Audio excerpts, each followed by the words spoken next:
role of impact of IT in society. Well, first of all, what you should know is, and I'm sure you know it, what is meant by e-business, okay, which means how can you uh, use electronic point of sale terminal, okay, how can you use e-commerce. All this is basically part of your e-business, and we will be discussing this. Um, your online shopping, you might have studied even in the previous classes, you know it. There are lots of Mm-hmm. advantages to the customer, there are lots of advantages to the owner. Okay, so you have to look at what advantages do you have of online shopping to the customer.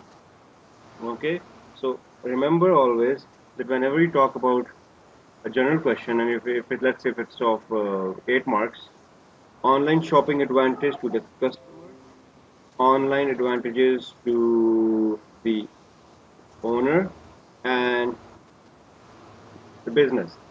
Okay, so you have to talk about all these three. So obviously, customer will have a lot of advantage. Traveling, cost expenses, time saving, all this, having a lot of options to select from, comparison of the prices from different websites.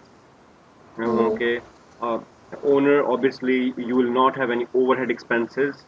Okay, such as your utility bills, gas bills, and renting out the place, hiring employees that will be working inside, cashiers and all that will be. But remember one thing, that the question could be diverted, and the examiner could even ask you that because of this, there will be a change in the job type. So there obviously people who are working as sales might be now be working for delivery. Okay, Mm-hmm. uh, your cashier who was working cashier, I don't know spelling or whatever, will now probably be working as maintaining online records or your database, right? So these people have to basically do what? They have to learn more skills, or you might have to hire new Yeah. people, right? So think beyond what is there in the book. For example, could ask you questions from different angles as well. Okay, right? For business, overall business, your online shopping is good because online shopping basically expands your business to worldwide. Okay, since it Mm-hmm. goes to your World Wide Web. Um, but secondly, you what you have is the interaction with customers, which tends to be face to face, will basically be limited. I mean, it will not be there, frankly speaking. So you not Yeah. have customers who will be there regularly, or who will be there your clients all the time. So you need to talk about the business reputation, um, and secondly, once your business physically exists somewhere, it has a more credibility. Okay, so your credibility also lies on it, because banks and companies, when they want to give you mortgage, they don't look at online. Yes. They want to see that does it physically exist or not, right? Yes. So these are the points that you need to consider in online shopping. Okay, we have to think beyond this. Online banking obviously is again the same thing. You need to understand that online banking is what. Online banking includes when you can do different lots of transactions that are done manually, physically. By now, but now you're going online. You can issue bank statements. You can transfer amounts, pay different utility bills. Okay, so there are lots of things that could be done when you have your online banking facilities available. For this, they have explained that you obviously have to go through some authentication techniques, the user accounts and all that.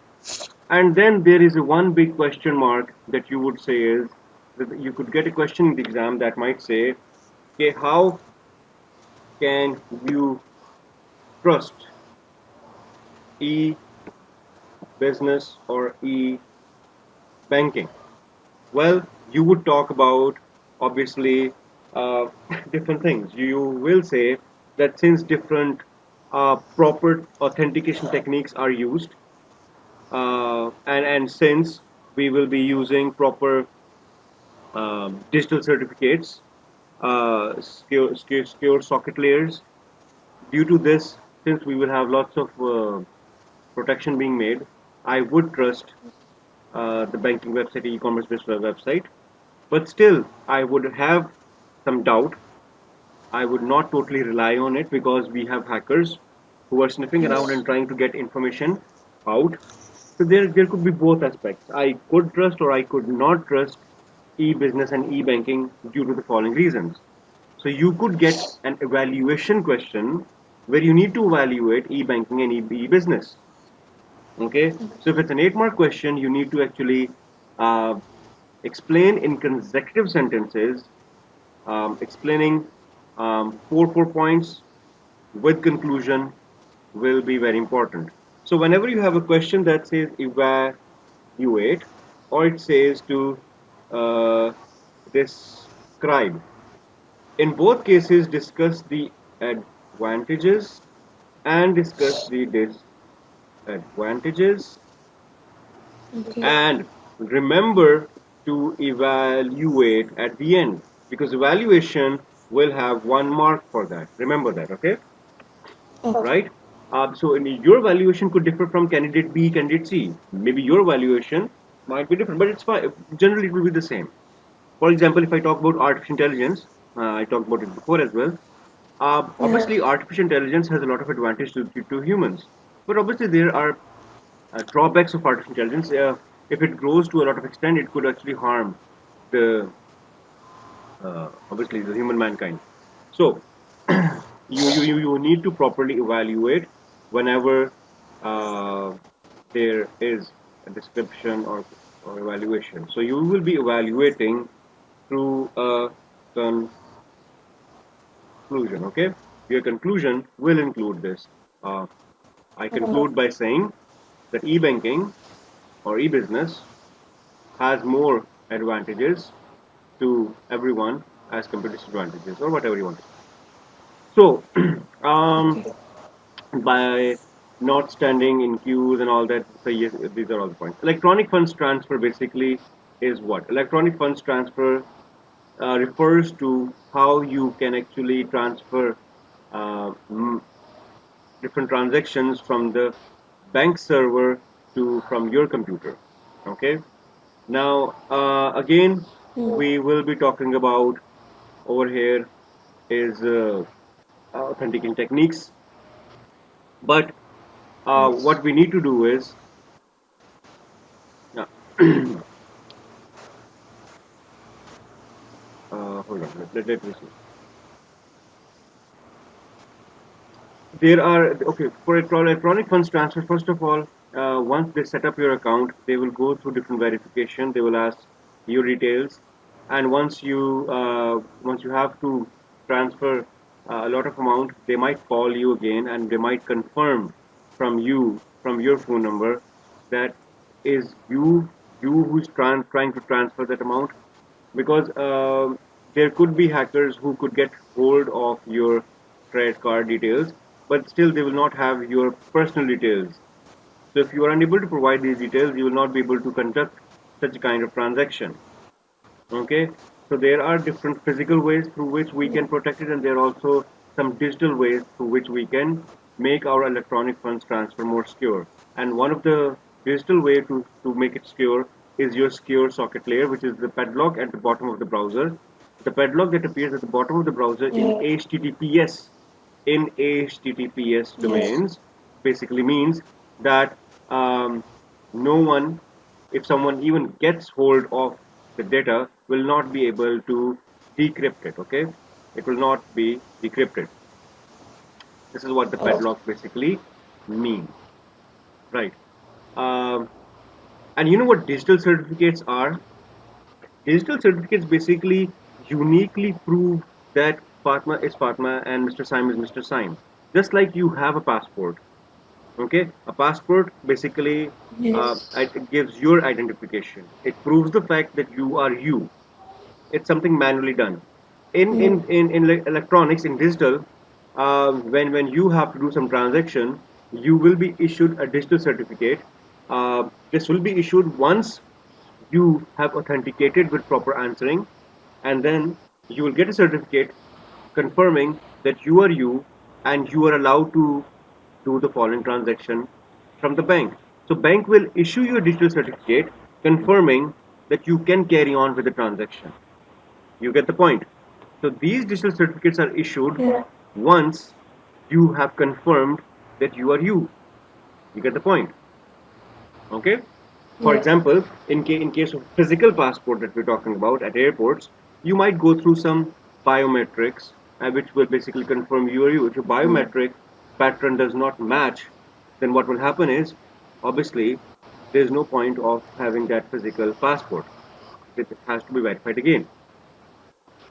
Automatic stock control over here basically means what? Automatic stock control is used in different cases. Well, there is something known as your reorder. Reorder level basically means that you will be ordering your items once they go down. For example, if you have 50 items left, you will get a triggered automated reorder level that you have to order them out again. That's known as reorder level. Now, generally, if you talk about automatic stock control, well, you also have something known as your just in time. Do you take business Yes. studies? Then you might know what just in time is. Just in time is Yes, I when you don't know. have, right? Exactly. Yeah. So just in time is also there. In stock control, reorder is also there. Yeah. Just in time is used mostly when you have perishable items and you don't want them Yes. to be in the warehouse, right? So Mm, yes. so this is what they have actually explained Yeah. over here. Now what they're telling is the entire process that when you buy something, what happens? Well, it's very simple. Once you scan something, you buy some products, these will be subtracted from the actual stock. But before this happens, um, uh, what will happen is that you will have all these inventories in your stock control list, and when someone purchases it, they will be subtracted by 10 items, and you have 80, 70 are left, and for every item they will be subtracted. Okay, and if there is a reorder to be done, they will be ordered obviously. Then once you do the payment, you go to the payment, your details will be confirmed from the server of the bank, such as your bank account, such as your amount, balance left. Can you do the following transaction? Will it be approved or not? If all these are accepted, then your transaction is approved and you can carry out the Mm, process. Right? Okay. Um, yes. so I just talked about digital security. I did. In digital security, there are two words. There is the public key and a private key. You know what a public key and a private key is? This was chapter, I believe it was two. Remember chapter two, public key and private key. Yes. Okay. Yeah. Remember public key had basically two keys. Sorry, you have symmetric encryption and Yes. asymmetric encryption. Do you remember that? Symmetric encryption, Yes, I know. asymmetric encryption. Exactly. Right. Okay. So this is why I'm saying this. Please go through those chapters. Just take out one day and do it. Okay. Then they're discussing obviously digital currencies. You have Bitcoin. You are obviously you know what digital currencies are. Bitcoin is one of the best examples.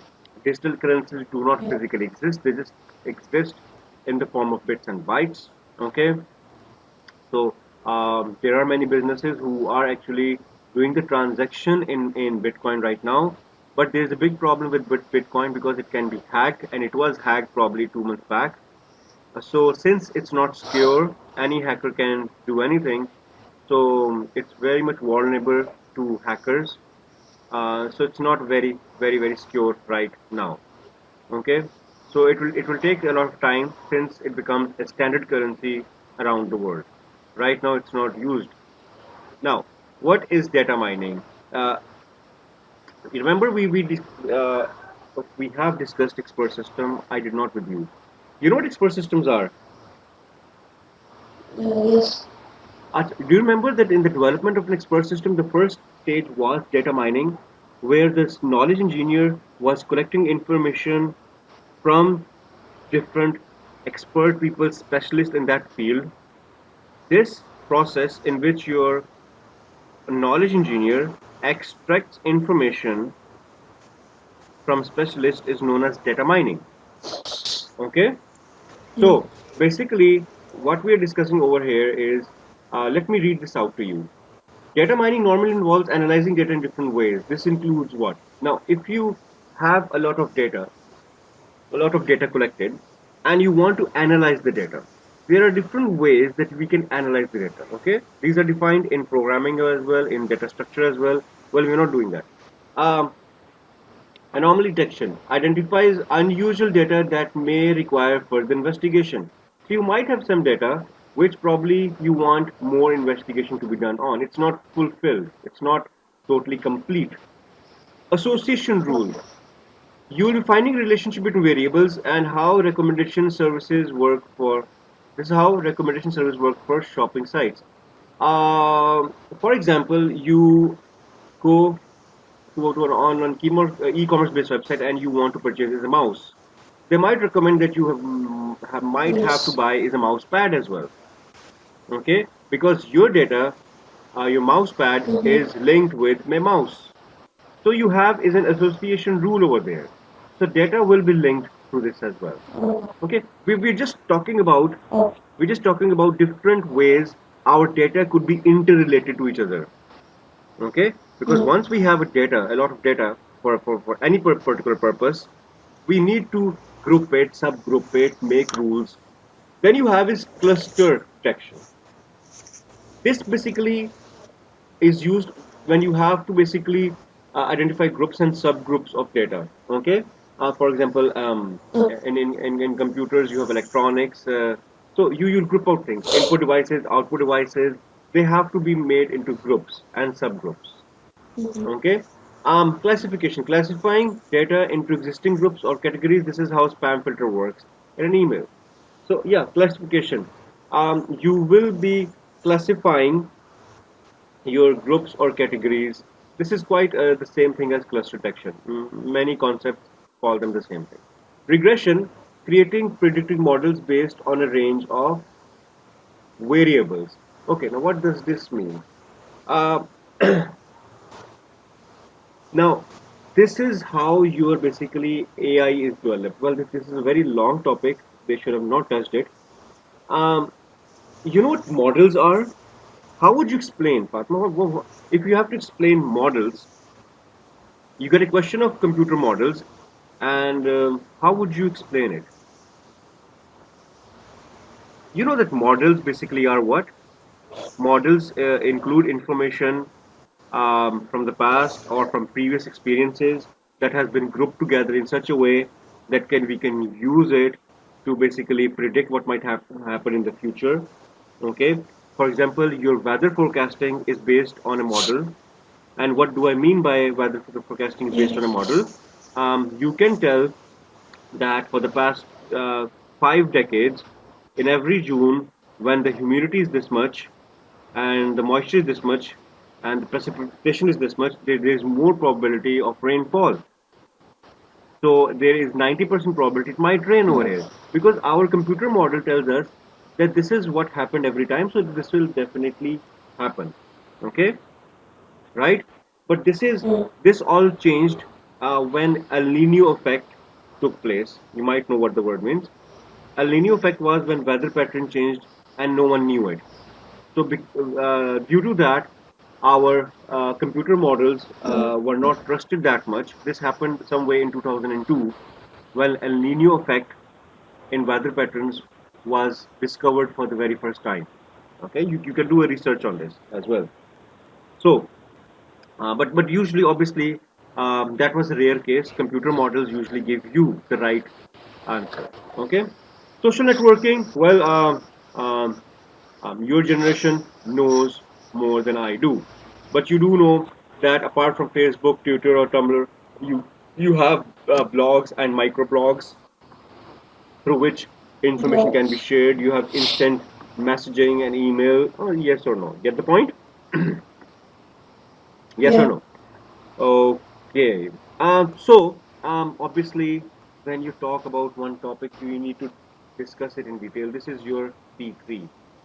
You should know the advantage, disadvantages of each and every kind of social networking that you're using. For example, if you talk about social net Facebook, you should know it. If you talk about um, any other means, um, such as texting, you should know it. So you have to discuss this in different detail. For example, Facebook, you should know that you should not Mm. share your personal information with people you don't trust and stuff like that. Okay. Yes. But one thing, do you know the difference between blogs and forums? How will you do? No. Okay, you know what forums are? Okay, uh, basically, I'll just explain you. Blogs basically are what any writer, any scientist, uh, they do have blogs. Blogs includes one particular topic, and they write a lot of text in it. Info. Their Yes. their experiences, whatever. So blog is created, and when you create a blog, it is not moderated by anyone. No one checks what your blog is. Yes. Politicians have it, scientists, journalists, all these people they do a lot of blogging. Okay, but Yes. blogging has obviously a lot of text always. Forums is something different. Forums are created to basically uh, discuss some problem. For example, a very common blog here in Pakistan is Park Wheels, related to car issues. So every time someone can create a new forum, and this forum will be what? Um, Related to any particular problem within the car or taking an advice. But forums are created by individuals, but they have to be first moderated by an administrator. So they will be moderated. If it's a proper forum, then it will be created and people can discuss and share their ideas. So sharing Yes. of ideas does not take place in blogging. There is no moderator in blogging, and blogging includes just one topic and a lot of discussion of that topic. That's it. Forums, on the other hand, lot of discussion from different people, a moderator. It's totally different thing from blog. So you know what forums and blogging are, right? Oh, Okay. yes. Then you also have is vlogs. Now YouTube. Okay. Now people have started Yeah. making vlogs as well. Okay. Now vlogs are actually taking over your Mm. vlogs as well. Okay. Then we have is video conferencing. Very typical topic, but again and again you get questions. It's something that Yes. you do know, I think so. What? Yeah. It's something that I don't know. We've been discussing since your middle school. Okay. Yes. Yeah, one important thing that you should know is that in video conferencing, uh, Mm. that you could get a question is that what special features does a video conferencing software have in order to conduct a smooth conferencing? Well, what you will say is that a video conferencing software has data compression facility. It will be compressing every bit by bit in such a Mm. way that at either ends, if the bandwidth is slow, there will be no congestion during the transmission of data. Are you following me? Right? Yeah. So for this, you have is codecs. You might have heard of codecs. Codecs basically Yes. convert Yes. different file formats into different file formats, and codecs basically compress your data. So whenever the examiner talks about software, you need to talk about the internal properties of the software. Okay? So this is not mentioned in the book, Okay. but I have discussed this with you. Okay? Then you have is web conferencing. Okay. Web conferencing is different from video conferencing. Web Video. conferencing basically is not there for video. Video can also be done, but mostly it's there for audio. Okay? So Mm. basically what you need basically over here is a special software that will be installed on your um, website, and it could be used to hold meetings, make presentations. So most yes, of the points are quite the same, but this is mostly used in your intranet-based environment, okay, where you can actually send information, send emails, okay. Uh, but remember, video can also be done, but the purpose is not video, right? mm-hmm. We should have mentioned over here, but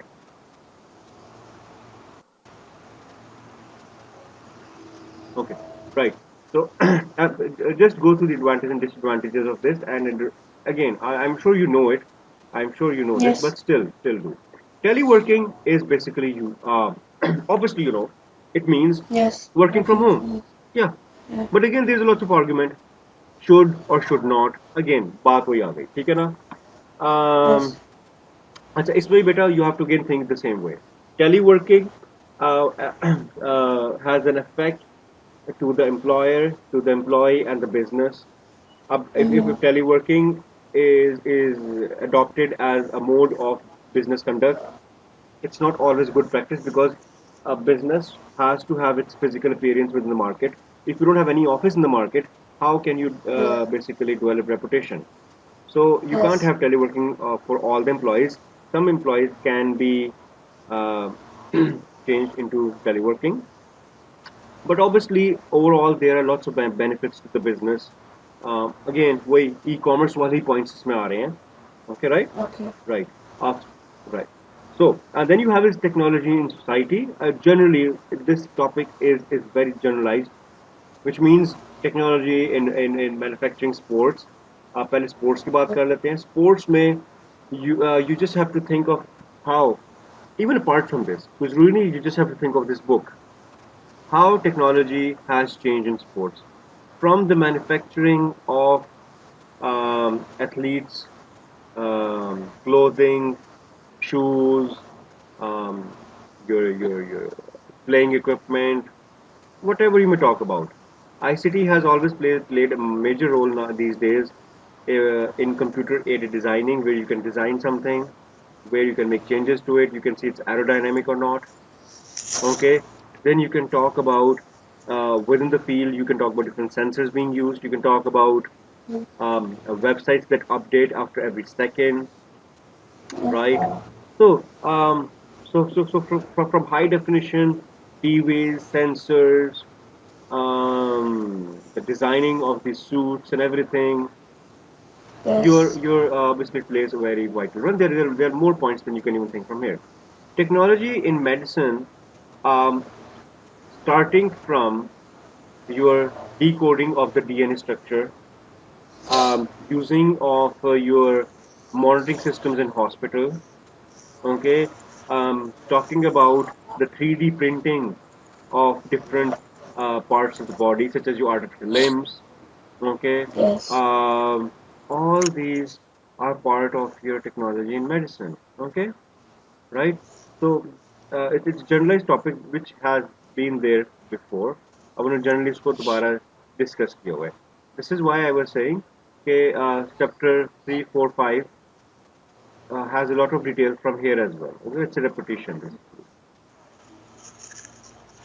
So in manufacturing, basically, they have basically talked about robotics. Okay, and in robotics, I think so. I have talked about with you is that, yes, do you remember we did we talk about the yes, end effectors? yes, Yes. So remember, in robotic arms, you have end effectors, which would be the spray guns, spirit, welding,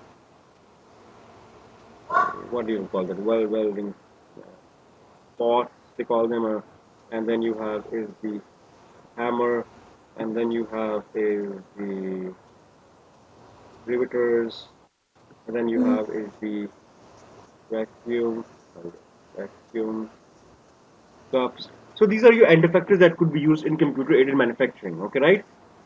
yes, Right? Um, technology enhanced learning. Simple. What we are doing right now is technology enhanced learning, computer-aided mm, assessment, computer-based learning. Okay, is basically this: using interactive whiteboards, using websites. Okay, uh, they have given examples of Code Academy, Udacity. Okay, right. So even YouTube and Lynda.com, these are all examples of your technology enhanced learning. Yes or no? Right? Oh, we're done with this chapter. Yes or no? Yes. It wasn't very difficult. You know what, Fatma? Basically, I'm telling you, P3 may the only important thing is how to answer. I'm telling you that. Yes, Yes. knowledge is very, very important. Obviously, if you don't have knowledge, if you don't have points, what will you do? But I know students who, I was just recording this lecture, so I'll just stop it as well, meanwhile.